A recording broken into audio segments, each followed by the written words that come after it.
I'm so sorry. Well, it's wonderful to hear your voice, and I didn't read your bio yet, but I'm so happy that I got a hold of you. I figured you probably either had it rescheduled or something was going down, so I happy. I do apologize. I was at work up until 11 o'clock tonight, so I just got home and I completely forgot about it. I thought you were going to give me a heads up warning. I would have left work so much earlier. Oh, I did send you a promo out there, and I did text you on Facebook. It's okay though. I know you had to put on your superhero suit after you got home from work, and it's wonderful to have you I'm on. And wearing my cape right now. are you awesome? Well, we love you, and I have to say, I don't have a real. I didn't really put together a bio for you. I was waiting for yours, but let me go ahead and get you what I do have on there. And of course, it's on your Facebook page. But you are the on air host, producer of the Basement Files at Para X Radio, and paranormal investigator at Them, and owner at Dark Realms. Also studied UFOs, urban legends, etc. at the Paranormal University of Texas, and lives in Texas. And of course, did I just lose you? I did. Darn it! Stand by, everybody. Just lost her for a second here. Are you there, Genna? Can you hear me?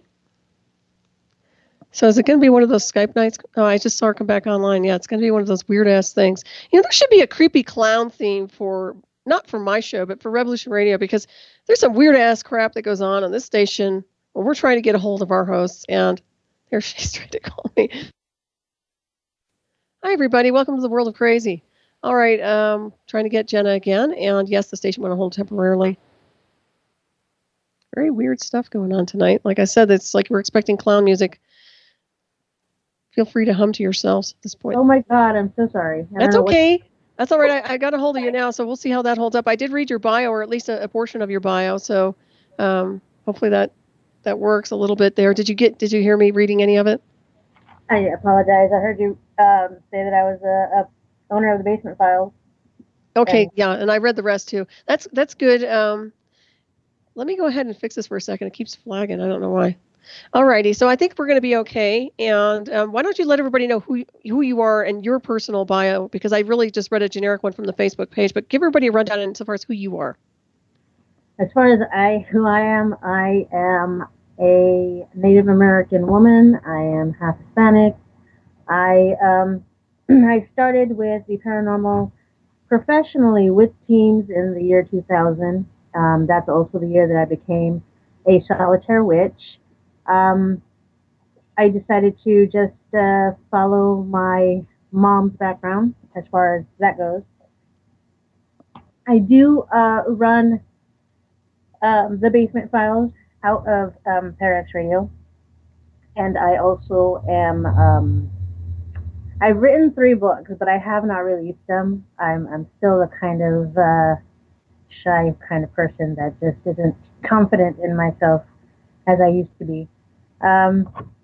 They are tales of my investigations when I got into the paranormal business.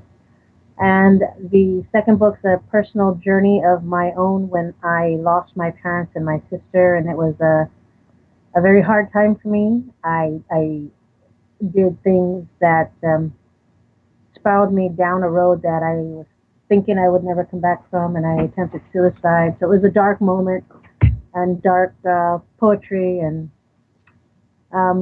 where I was when I was at the bottom and then having an epiphany. Mm-hmm. The third book is just basically spells and a anthology of sorts of my nightmares, which I thought it freaked me out. So I thought, why not tell the stories to other people? It might scare them the way it scared me. Wow, yeah. That's intense. And I would love to read your books, and I do hope that you publish them. So you have them ready, right? You just need to publish them? Yeah. Okay. Yeah, I think you should do that. And honestly, I just really get the vibe that you're supposed to be out there doing that with the books. I think that where you've been experience-wise, it would be very beneficial for a lot of people to hear that, because there might be some people on the same path, or have gone through some really intense experiences that this could really help them, your information. Thank you. I've been told that, and I've been offered. I'm just too. I'm insecure with where I don't want people to think that I'm a weirdo, even though they still do because of everything that I go through. I am full of information and full of I love sharing and I love teaching people. And I really am open to everybody who asks questions or who wants to know more in depth on a witch side of me or on the Native American side or where I stand as an emotional side of a person. Mm-hmm. Exactly. We're going to get into that tonight a little bit also. And of course, let everybody know how you got involved in hosting your own radio show. I love the title, by the way. And I was lucky enough and very blessed to actually have been on your show. It was really nice because, like I said, it felt like I was connecting with a spiritual star sister. So that was really nice. And we really had a good time on the show. It was fun. I truly am humbled and I thank you so much for doing my show for me. I started out with the Basement Files, and that actually is not the name that I gave the show, and it really is not my show per se. I had a friend of mine who we investigated a lot, and we met actually on an investigation that I set up. And when I met him, we connected, and then we disconnected, and then a couple of years after my mom passed away, after his mom passed away, we connected again, and we found out that we had so much in common. It was like we were siblings on another level. And he was the producer, and he was, yeah, he was a producer at iHeartRadio, and he always wanted to get a paranormal podcast going. So he asked me one morning, he woke up and said, I need to do this. How about you be my co-host? And I said, sure. I had no clue what was going on. So I went to the studios at iHeartRadio, and he had his own little cubby, and we talked about everything incessantly that we went through as far as paranormal wise. And we like to talk about demonology, but things started to go awry in the studio. Like we would hear knocking in the studio. And if you've ever been in the studio, you know that it's all covered with very thick stuff to stop the vibration. Mm-hmm. So it was interesting that we were hearing noises in there. Yeah. We got involved in the podcast, and I went to ParaX Radio and asked, hey, we're brand new. Can we, attempt to be on the show? So we sent them a little snippet of what we sounded like. They accepted us, and then we started December 15th of 2013, and we aired January of 2014. Wow. So it was a quick process, and we've been on it ever since.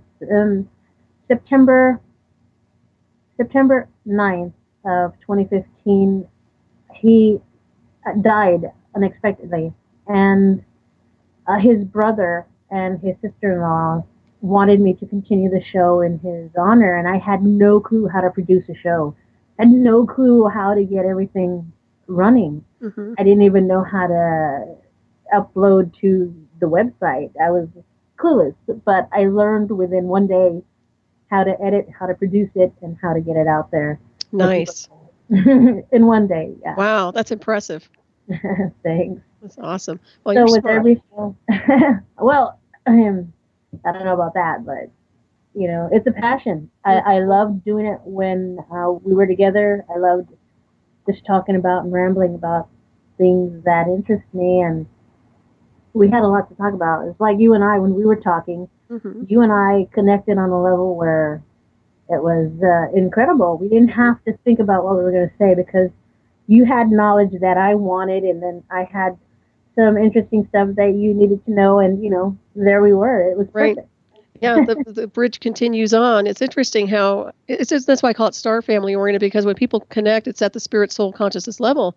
And it's so nice because the data stream just keeps running. And regardless of where we've been on this timeline or what world, it doesn't matter. And I felt that too when I connected with you, which was really nice. I'm so glad you made the show tonight. Like I said, I'm really happy about it. I would have scheduled you anyway, rescheduled you. But I was sorry to hear about that, the death of your co-partner. But also the auspicious time, it's September 9th. That's interesting. The numerology associated with that is interesting with the nines and the completion numbers. So that tells me that there might have been a completion cycle there too. Now, I was going to ask you a little bit about if people want to tune into your show, what's the best way to do that? I know it's on Friday nights. It's you go to www.paraeggs.com. It is not terrestrial radio.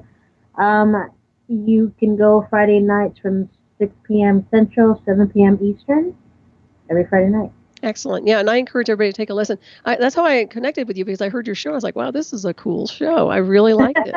You do a fabulous job. For anybody who hasn't heard it, it's fantastic. Yeah, so that's why I reached out to you. So yeah, I was very impressed. And like I said, I think it's nice to hear unique beings like you on the air. I like to bring people on board and have them out there who literally need to have people paying attention to what they have to communicate. There's too much mainstream garbage out there, so I like to highlight the beings like you who actually have a beautiful, beautiful benchmark of spiritual awareness to come on and talk about where they've been. I think it's incredible, and I encourage everybody who's out there as a host to Alternative Truth Media to do that. You don't realize what an impact we have when we're out there talking about things, because we're so in depth. Minus these other people out there in the mainstream, they just don't know what's going on. But I think that there are many levels to beings like you. So anyways, also I wanted to ask you now, talking about your Native American background, I found it really interesting when last time I was on your show about your was it your mother and your grandmother's connection? Yeah. Yes. Hey, yeah, if you can kind of elaborate on that, that's really interesting, and how you decided to pick up the torch for them as far as your spiritual path goes. Sure. I always joke when people ask me, how long have you been doing the paranormal? And I said, long before I was born, because it's true. Mm-hmm. When my mom was on the reservation in Arizona, she was growing up and living out in Saskatoon, Arizona. We have land out in Blackwater, and we have relatives out in the Hush and Cook area on the reservation. And she started hearing a baby cry. And she was like, where is that baby coming from? And then her mom said, you know what, you need to go and check yourself to see if you're pregnant. And she's like, I can't be, because my dad was in the military and he got electrocuted on his arm, and they told him that he was sterile, so they always thought he was never going to have a kid, and here I am. Mm. But of course, the running joke in my family is I'm the mailman's daughter or the milkman's daughter. or the alien. Right, or the aliens. My sisters like to just say that I'm just not normal. But so when my mom decided to go check if she was pregnant, she found out she was pregnant and that I was on the way. And my grandmother turned to her and said, she's going to be very special because she's already starting to communicate with you from the other side. And my mom and I did have a very strong connection. I was always connected with my dad as well. I don't know why that is, but I could always feel them, and I can feel. I was very empathetic with them. So I don't know if that was the beginning of my empath, and I just didn't realize what it was. Mm-hmm. But it was a beginning road that I traveled, and I embraced it. Most people get fearful of it. But I loved learning about it. Like I said, I loved the aura of my parents, and I can't feel that safety or comfortability in this world anymore. Mm-hmm. Than since I lost them. So right. I don't know if that makes sense. No, it does. There's a vacuum. Well, the auras get kind of attached and connected to some degree. But I would say whenever you lose a parent or someone close to you, there's a gap, there's a void there for a while. And I guess that we need to fill that up with more light and more of our multidimensional design. But it makes perfect sense to me. I think that's what I'm searching for, because I just feel so empty. Mm-hmm. And even now, I still am kind of angry at the Creator, because I'm thinking, I was not ready. I was in my 30s when I lost my dad, and I was 40 when I lost my mom, and I was like, I still wasn't ready. I still mm-hmm. felt that part of me. I died the first time my dad left me, and when my mom left and my sister left, I was crushed. Mm-hmm. I couldn't find a way out. Right. And the only way out for me was to write, which is where that second book of mine came from. And that's why I want your book to be out there and published, and so far as to let the people see it and read it. And it's interesting because you lost your mom when you were 40, so did I. And I also lost a sister a year later. So, and I was pulled into that covert program, as you know, but interesting right. that that's there, and it does leave a strange void, especially if you have a connection or a psychic connection or a spiritual connection to the mother. Yeah, there's no doubt about it. And I also think there's an inheritance there. There's some kind of, it's almost like you inherit, and correct me if I'm wrong, this is the way I see it. It's almost like when they transfer out, their whatever's around them spirit-wise tends to attach onto us to some degree as a legacy. I don't know if you get that or not, but I certainly did when my mother transferred out. Right, I do. I felt it's like she's a part of her is in me, and I feel it. Mm-hmm. She was very. She was a very tough little lady, and she didn't take anything from anyone, and she was headstrong, and she knew what she was doing, and she was the type of woman I always wanted to be.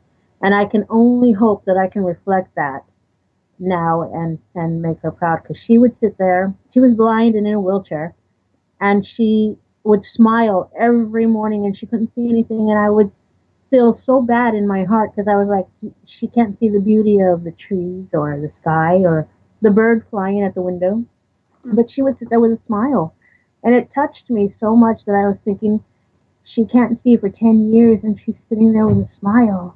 You know, how did she do that? I want to be able to be that kind of person and embrace that. I think that's very important. And it's funny because you look around and you see how people just take life for granted, period. I Yeah. never did. I've always appreciated life and the beauty of being here because we don't know how long we're here. We can be gone tomorrow, but what we do in the moment really means a lot. And also connecting with other beings like yourself. So that's very significant. But yeah, it's interesting. I think you have inherited that. You do have that about you. And I see a lot of strength in you too. So it's there, I'm sure. And you probably pick up on your own energy at times when it's probably very intense, like the warrior goddess is what I see. Yeah, it is very intense, but I'm scared because I don't think I can control it at the point where I am able to make the chaos that I'm in become calm. It's Right. difficult. Yeah, it's hard to do that. Well, this world is chaotic. That's the thing. It's like we Yeah. are pillars of light. We do channel and bring in a lot of energies, but the problem is it's such a chaotic world and so strange right now. It's getting really, really weird, and you have to hold on for the ride. I mean, in a state of consciousness, and especially if you're sensitive and psychic, you have to really stay fine tuned. Otherwise, you take on way too much. I mean, I know I'm preaching to the choir because you know that. I'm sure with all the work that you've done, and also some of those, you've done a lot of investigations, and I'm sure that it's been just off the charts in some of those areas. Where did you go? I mean, can you give us a rundown as far as some of the investigations you've done? I did a few, my very first investigation, and I can tell you honestly, I didn't know that I was going to confront what I confronted the very first time I was actually in a professional investigation team. We signed waivers. We went into a very private military base, and we were investigating a theater in the area. And supposedly, the one of the theater guys were had a heart attack and had died. I didn't know this at the time. Um, we were in this area. There was a psychic with us, and we met at the military base, and we walked in, and it was all dark. We had full control of everything. I was excited. All I could do was take pictures. That's all I thought I was gonna do. I ended up having to get some batteries because my camera kept dying. I was like, dang it, I have to go get my batteries in the trunk. So I went to the trunk of my car. And when I was coming back, I saw in the top corner on the second floor of this military base, there was a man dressed in a military uniform. And he was an older white-haired guy. He looked like the KFC guy, but in military dress. And I freaked out for a moment because he was just standing there looking down at me, and I was like, okay, I don't see you. I just want to walk away. I went in and I asked who's up on the second floor, and they said no, we were the only ones there. And the psychic goes, well, let's go upstairs and see what she's seeing. So the curator that was letting us through in the theater, she took us to the top and she opened the corner room where I saw him. And it was a dressing room with all the gowns and the clothes and everything there.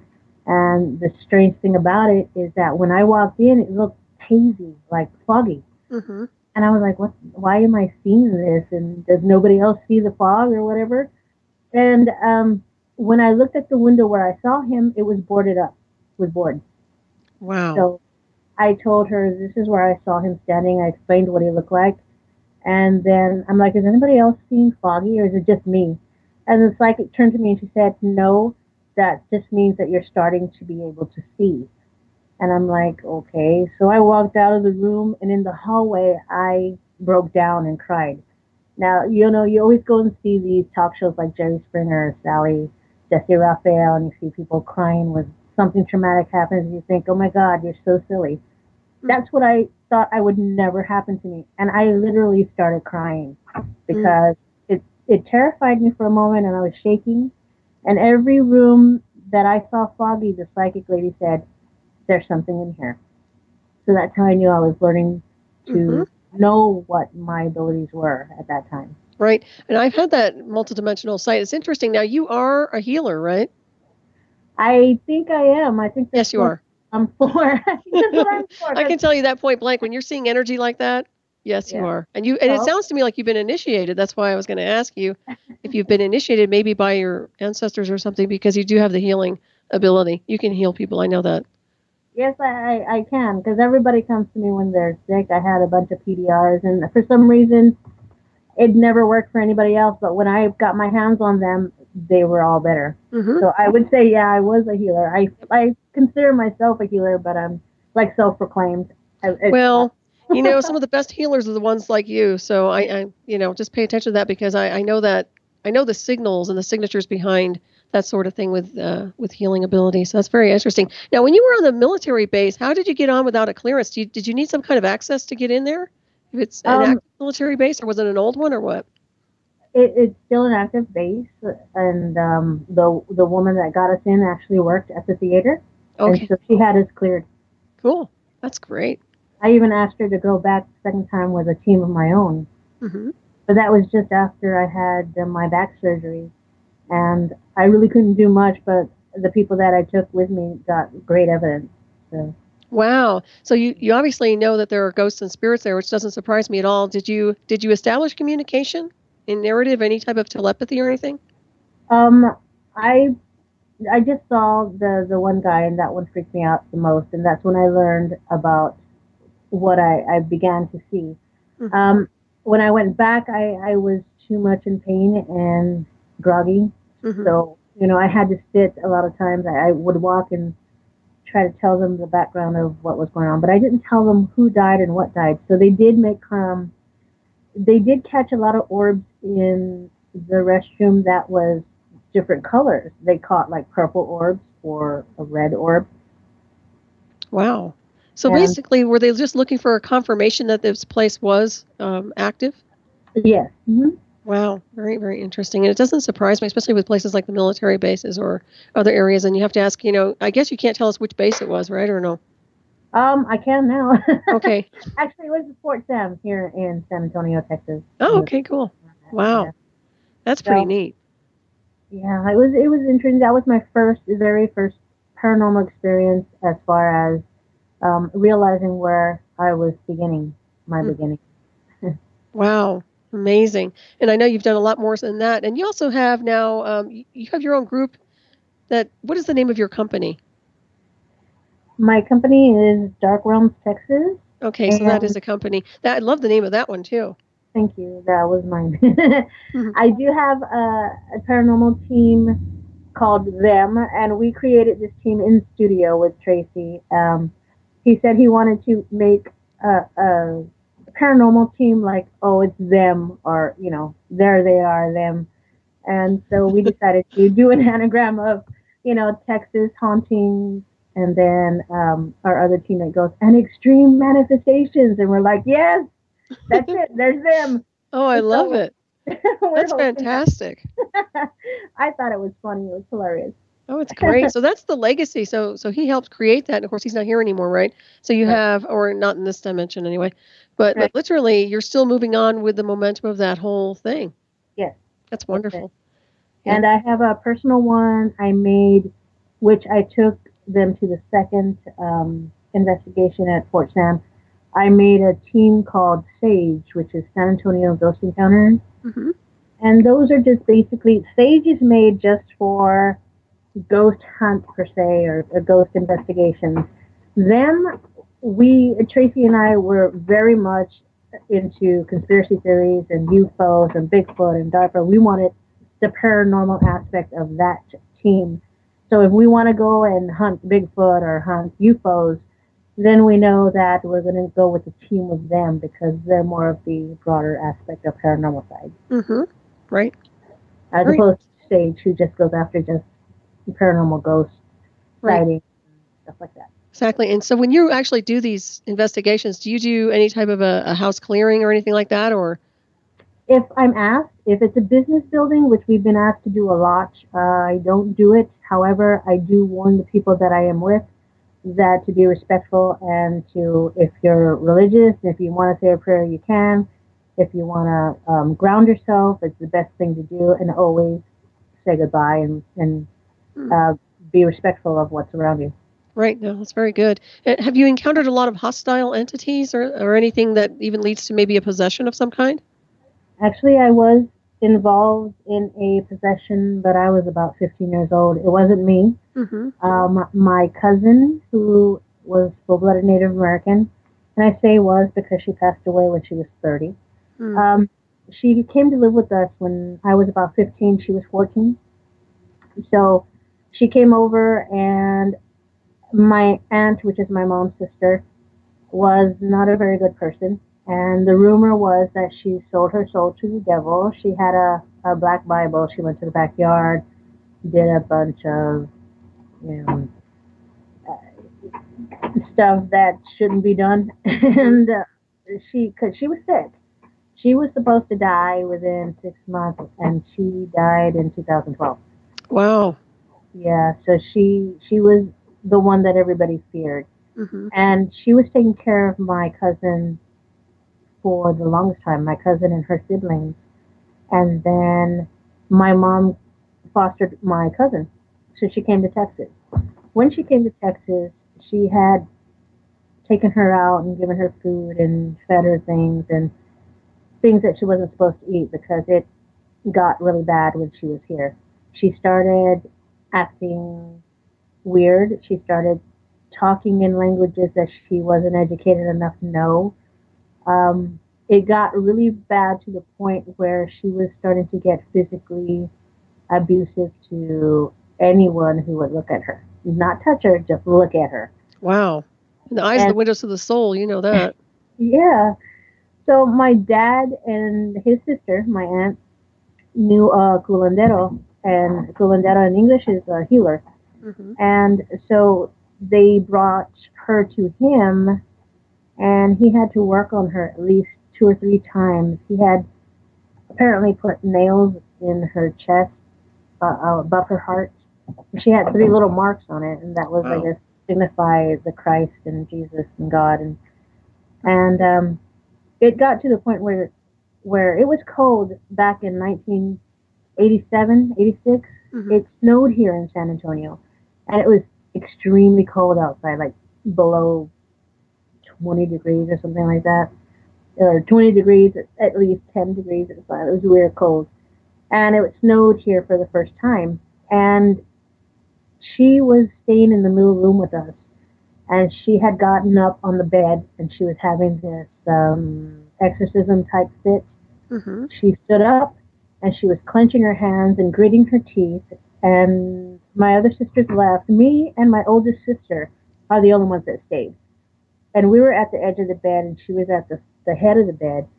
And I turned to my older sister and I said, "Do you want to leave?" And by the time I said that, my cousin was already right there in front of us. It was like in an instant. Like, Mm. you ever seen the movie Vampire Interview with the Vampire? Oh, right. Yeah, yeah. When Louis goes and tries to turn the light on and he does it anyway. Yeah, creepiness. Okay. She was like that. She did that, and Uh-huh. she did that move, and I freaked out for a moment because I was like, "What?" And then the whole room was hot. I was sweating, and it was freezing cold outside. So Mm. something was going on with her. They had Right. to restrain her. I ended up getting sick, and they found out that whatever was in her was trying to get into me. Mm-hmm. So they did the old ritual of the malojo, the evil eye, where they get an egg and they rub it all over your body. Oh, yeah. And That's a good one. Yeah. they swept my whole body with a broom, and my dad tossed the egg against the sun. You know, they did all that. And I was sick for a while. Mm-hmm. So that was the exorcism part of it. Interestingly enough, the curandero who worked on my cousin died 3 months later. Wow. Very interesting. It You know, was there's some malicious entities out there, and I don't know what you want to call them. You know, you can call them whatever you want, but they're definitely looking for hosts. There's no doubt about that. This is true, and I think it was just, I don't know, that was my first intro to an exorcism. Wow. Yeah. That's pretty powerful. And of course, you said it tried to get into you. Yes. Hmm. And what technique did it use?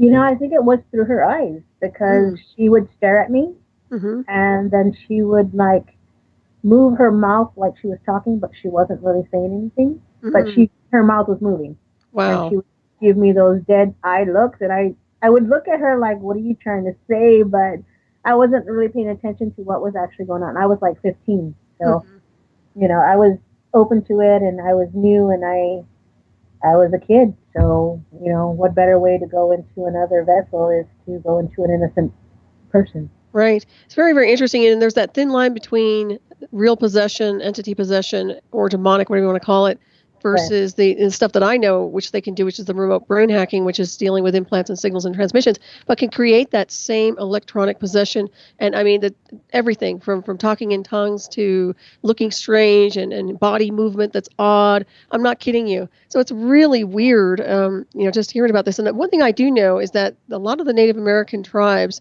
just from talking to some of the elders over the years, have told me that they've had attacks in their, on their reservations that really, they just reek of covert attacks and psychotronic weapons. They don't reek of spiritual entities or entities in general. They reek of technological warfare. And one of the elders who read my book, I the Remote, was like, this sounds like some of the stuff that my people have been going through. So I have to ask you, what is your take on that? Do you see a pattern with the Native American community being more targeted, perhaps? Or is it something else that they're attracting that's causing some of this?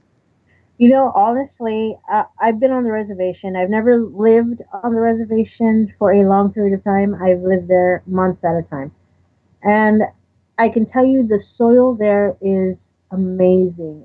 It's so rich, and the the reservations itself, it has a kind of, I know it's gonna sound weird when I say it. It has a soul, Mm-hmm. and you can feel it when you walk into the reservation. And what's really weird is that there's still no technology there as far as wired lines. You know how in the city you have all these wires connecting where you can get internet and all that stuff. Mm-hmm. You still have areas there on the reservation where you still have outhouses. You don't have cable. You don't have, a phone line. You have cell phones, and you have, they connect to a big, oh, what are those metal things called? Like a Like a cell phone radio tower signal. or Right, like a regular coin tower? radio signal. Yeah. Okay, so you do have those around. Yes. Okay. But on the reservation, you don't have that stuff. You don't have the modern technology. My aunts and my cousins that live there, they have cell phones and they have DVRs and they watch videos. They don't have access to cable. So deeper in the reservation, there's a beautiful place called White Horse Pass, and they still bury the elders and the people that leave this world. They bury them inside the walls of the hills. Wow. The hills have little holes in them, and those are burial grounds. And it's very beautiful, very Mm-hmm. sacred, and very pretty out there. But Wow. yeah, Yeah, but that's really powerful. Sacred. There's no doubt about that. Very yeah. But interesting. there is a strange, there is a strangeness when you're on there because it's, I don't know how to say this, and I don't mean to offend anybody on a reservation if you're on a reservation. But from the moment that I'd lived there, because when my mom passed away, I stayed there for about a month with my uncle out there, and it was, you don't feel, you feel like you're being watched all the time. Does that make sense? Yeah. And I was hearing things at my uncle's house, and I would have weird dreams, and I would tell him in the morning. I felt my mom and my dad, and I felt my grandmother in the door. I felt three people in the room with me, and I slept alone. Mm. And and I would tell them, just go away. I don't want to deal with you right now. So I could feel them leave. And when he woke up, he said there was three of them, weren't there? Because they went to his room. And I'm like, yeah, it was. So we felt the same thing. And I don't know if it was because our family burial plot is about maybe a mile or so from his house. Mm-hmm. So I'm not sure if we were listening to that or if it's something else that was trying to connect with us because it's so dark out there. Right. What about alien contact or extraterrestrial contact? Does it sound like something associated with that or no? I honestly thought that for a moment. And on my last interview with you, I told you a little bit about when I had seen a UFO over our house in the city of San Antonio. Yeah. And it was very quiet and that was my first interest in UFOs because it was something I'd never seen before. And like I told you, I started developing a little, I don't know if it's a bump or if it's a little uprising on my shoulder. It's still there. And I don't know where that came from. And it's not, it doesn't feel like it's part of my body, if that makes sense. Right. It might be an implant. You should be scanned for them, actually. What's that? I'd like to be. Yeah, I know some people I can put you in touch with. One's in California, but definitely, yeah, for sure. It's just something that I think people should do. Quite honestly, they'd be amazed. And what's interesting, now you said you had the UFO sighting over the house in San Antonio. Now, that's obviously a populated area, right? Yes, because we live like 10 minutes away from the city of downtown. Right. And what's funny is the hemisphere, you could see it from the house that we were living at. And this thing was as huge as the school that we lived right behind, and it was huge and it was quiet, and the lights were beautiful and mesmerizing, but it was so quiet. And it was low too, where it, like I told you, it felt like I could just reach up and touch it.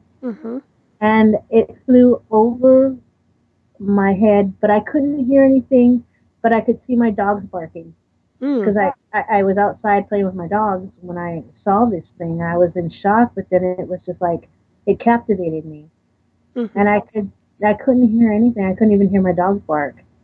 Wow. And it went off straight towards the hemisphere, and we lived right behind an expressway. So, there's been a lot of people that have seen UFOs here. I don't know if anybody saw it at that particular time on the expressway. But what's funny is my best friend at that time, she told me that she had seen a UFO also from her direction, which was heading towards my house, she said. And I said, dude, that's the same thing I saw. So we kind of validated each other and seeing the same thing, which was amazing. But we didn't validate that until about a couple of years later. Interesting. What year was this? I was 11, so I guess it was 1980, 81. Wow, very, very interesting. Yeah. Well, it doesn't surprise me. I know there's a lot of activity down there in Texas. There's a lot. Also a lot of covert military abductions and things like that as well. Well, we are military capital. Oh, yeah. Well, Colorado's like that, too. And, of course, California, you talk to anybody out there, and they'll tell you they have a lot of activity, too. So it's kind of a mix. Very, very interesting. There's no doubt. But, coming from your spirituality and your state of consciousness, it's interesting because I do believe, and I've mentioned this also on your show, that contactees get tagged by covert military to some degree if they want to use you for experimentation or extraction of data. And that does happen. And I have to ask if you have ever felt like you've had missing time before. Yes. I have that all the time, especially sometimes when I'm driving and it's at night, because I work way about 30 minutes away from me and it's in the dark, forestly area. There are times where it's so silent, it's deafening, but it's very loud, if that makes sense. And I do lose time a lot. There's I don't know where the time goes. Sometimes I feel like I'm so tired, but I hadn't done anything. Right. But time passed. And that's just irritating to me because it's happening more and more recently.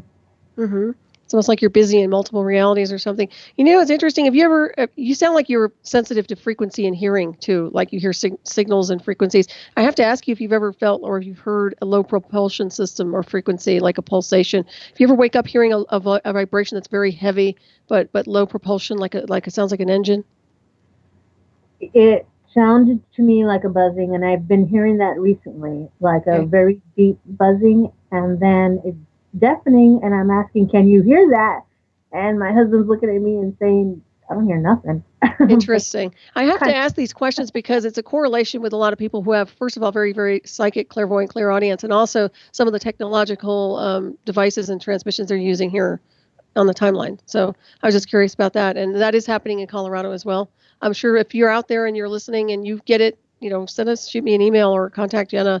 I'm just curious to see how many people are actually picking up on some of the stuff. We get so busy with the world itself and when we get distracted, but I'm telling you that there's layers and layers and layers of frequencies and transmissions that are broadcasting, and that if you're sensitive enough, you can pick up on them, whether they're extraterrestrial or manufactured. So I have to ask those questions. And the fact that your husband didn't hear it and you did is very interesting as well. Yeah. Nobody else heard it because I was asking my mother-in-law, my sister-in-law. Nobody heard anything. And what's funny is, was it 2012, I believe it was? No, 2011 maybe. We had a small earthquake here, and I felt it shake. I mean, like, very tiny earthquake. Very little, few people. As far as I know, nobody felt it, but I felt it. And it was reported on the news. And I was thinking, how can you not feel it? Because the whole house shook. Wow. But I was living alone. Yeah. Nobody else felt it. That's interesting. No. I wonder if they're just desensitized, or maybe they're in some kind of I don't want to say they're being mind controlled, but it just tells me they're kind of lulled. Maybe. I don't, yeah. Maybe I'm just too in tune to you are. Something. Yeah, well, that's okay. I mean, being sensitized is okay as long as you're not taking on more than you need to psychically. And then, of course, that becomes a problem, as we all know. We start absorbing everything in our environment. It's not healthy. We have to shield to some degree. But I know they do fracking out there too, right? Yeah. Yeah, so that could be part of those earthquakes as well. Yeah, that's just getting very strange. There's no doubt. They're really pissing this world off. Some of the things that they're doing, no doubt. That's really interesting, though. I hope you put a book out on some of your experiences, because I don't know if you've covered these particular subjects while what we're talking about in your books, but it would be very interesting if you do. No, I haven't. I have not. That is more of the people don't want to hear me talk about that because they think I'm crazy, because they think maybe it's my hearing, or they think maybe I'm just being too paranoid, overly paranoid. They think it's something wrong with me. So I don't rarely tell or speak about it to anybody. I do want to write about it, maybe continue in my book, but I'm not sure about it yet. Okay. Well, I was going to say, it's almost the norm now for people to be psychic and in tune to certain things like that. So it's not unusual or strange or bizarre or, there's a saying that says, what you think of me is none of my business. And I love that saying because it's really true. What other people think is a misperception because they don't know you and they haven't walked in your shoes. And people who are switched on like you are psychically and energetically on a multidimensional scale, we tune into everything. And whether it's manufactured or whether it's just from, off-world intelligence or whatever. So I encourage you to just go and as you're guided to go, but do share that data, because there are so many people out there I call seekers that are looking for confirmation and are not losing their minds. They're very sensitive. They're very multidimensional and star people oriented. They need people like you out there to show them that this is okay. And I do the same thing. I have my books out there as well, because a lot of people were thinking they were losing their minds, of course, with the covert technology, until I started talking about this stuff and they were like, wow, I didn't realize all this stuff existed, and it does. So, which is why I told you I was getting And Genna, hold that thought for a second here. We're going to have our quick break. Everybody listen to Ravenstar's Witching Hour. I'm your host, Solaris. My wonderful guest tonight is Genna Valadez. We'll be right back. Stay tuned.